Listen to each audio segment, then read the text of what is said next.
Un mois seulement après son arrivée au comité d'éthique d'Europe 1, Jean Lucas a décidé de quitter son poste, désolé par les émissions de Pascal Praud.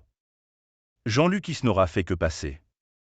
Un mois seulement après l'annonce de son arrivée au comité d'éthique d'Europe 1 en décembre dernier, l'ancien président de Radio France a en effet renoncé.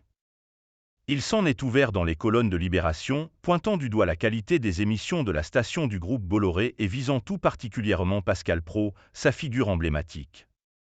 Je n'avais pas écouté Europe 1 depuis 40 ans, et puis j'ai écouté la station entre 9h et 9h30. A-t-il ainsi confié sans nommer l'ancien journaliste de Téléfoot.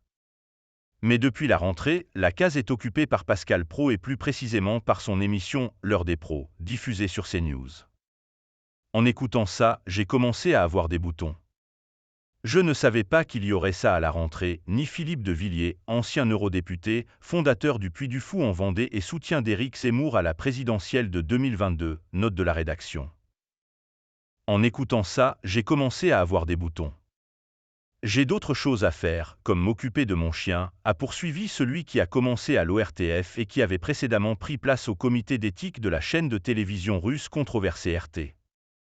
Le comité d'éthique d'Europe 1, qui doit légalement être composé de 3 personnalités indépendantes, est désormais réduit à la portion congrue puisqu'il ne reste plus que Bénédicte Wautlet, directrice juridique du groupe Figaro nommée en 2017.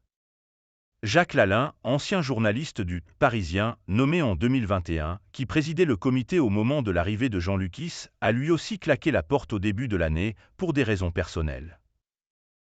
Le comité relatif à l'honnêteté, à l'indépendance et au pluralisme de l'information et des programmes de Europe 1 ou comité éthique a été créé en application de la loi Bloch du 14 novembre 2016, avait expliqué Europe 1 au moment de l'arrivée de Jean Lucas, rappelant qu'il devait veiller à renforcer la liberté, l'indépendance et le pluralisme des médias.